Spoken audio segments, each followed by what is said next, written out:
Hey, my name is John Wright. This is the Module 4 discussion post that I'm going to be doing. It's going to be a YouTube video, of course. Let me just start off by saying that this one is going to be a exercise thing where I'm going to show you some exercises you could do to just work on your muscular conditioning. So some of the guidelines that we have set that are some easy ones to explain. So it's good to do it in 2 to 4 sets for muscular conditioning. Most importantly, like a single set. It could be effective for beginners or older adults, because for older adults, like senior citizens, so like 75 plus, 60, I think it's 60, it might be 65 plus, I think it's 65 plus.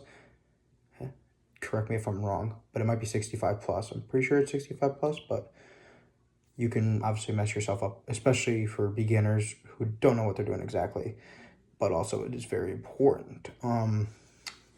8 to 12 repetitions to the point of muscular fatigue. So you don't want to go to failure with any muscular conditioning, especially if, like with me, I'd have no equipment at my house because everything broke. I'll explain that later on. But 8 to 12 repetitions is a good number. I usually go with the number 10 whenever I'm working out. Sometimes I'll go 12. It just depends on the day. But 8 to 12 is a good range, I would say. It's a great range because it gets your muscles fatigued a little bit. If you don't feel it that day, you could do 8. If you're feeling it that day, you do 12. If you're somewhere in between where you're feeling good, but you're like, you don't want to push yourself, you do a 10. But it's important to get your repetitions in right and not just be doing 4 or 6 reps, because that's really not helping anything with your muscular conditioning. Provide a variety of workouts for opposing muscles. So today I'm going to be showing you a squat and a plank. Plank obviously works on core. Squat obviously works on that hamstrings and stuff like that. Multi-joint exercises are recommended. So working on obviously shoulder joint and then hip joints and knee joints. Exercise each muscle group 2 or 3 non-consecutive days per week. So if you ever see me at the gym, which is kind of a rarity thing because I usually work out either early in the morning, like 4 a.m., or oh my God, lost my train of thought. Or I'm like later at night, like 9 o'clock.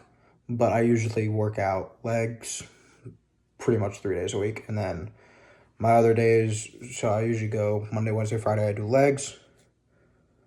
Tuesday, Thursday, I try to do arms and shoulders. And then Saturday, I try to do chest because I really don't like a big chest. I'm not that type of guy, you know what I mean? But also, an important thing to note is that the lack of heavy weights in most group exercise settings means that everything I just said may need to be modified. So let's say, like, obviously I don't have weights in my house. I usually always have dumbbells in my house, but I'm in the middle of a move, so that's why they're not here. But what you could do is you can challenge yourself to move your muscles in a different spot, if that makes any sense. So let's get started on a squat. Sorry, my office is a little messy. I've worked today.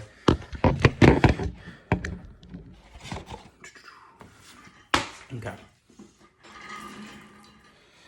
So a squat is very important. So a simple squat, you want your toes pointed forward, and then what you want to do is you just want a nice controlled bend at the knees to about that 90-degree angle in your knees, and then straight back up, down, up, down, up, down, up.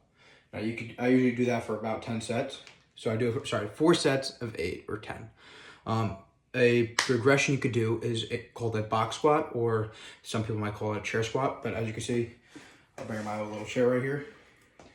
And what you do is it simply it actually lowers the limit of how far down you're going. So yes, it's still giving you that work in your knees, which is a great thing. Now, another thing you could do, this is more of a progression for squats, which is very important, I must add, is it's called a tempo squat. I like to do these a lot. Get your heart rate going just a little bit. My heart rate is going a little bit because I just had lacrosse practice for the Ospreys.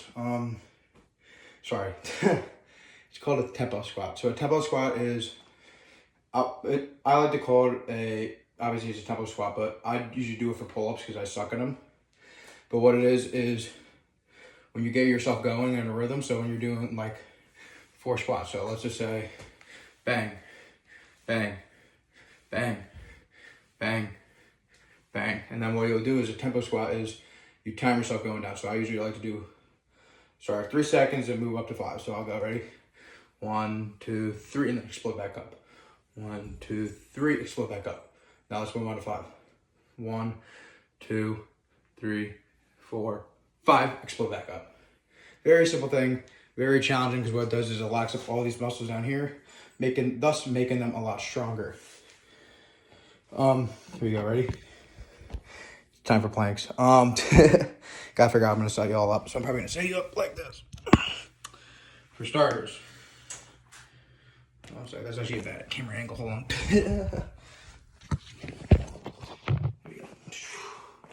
Like I said, please ignore my messy office. I have work today.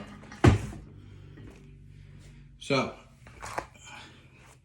obviously the standard plank, you can either set up like this, and you ideally want to keep your butt and back level, or you can do it on your forearms, which is the same thing. Ideally, you want to do it for a 30-second hold. I like to do 4 sets of them. A regression you could do is the knee one, which is very simple. All you do, instead of being up on your toes, you're down on your knees. Very simple, very simple. A progression you could do, I try to do these very, very tough. They're called shoulder taps. So pretty much when you're up like this, you're just going bang, bang, bang, bang, bang, bang. So we'll go 1, 2, 3, 4, 5, 6, 7, 8. But yeah, you get it. So yeah, that's my muscular conditioning with no equipment. Deuces.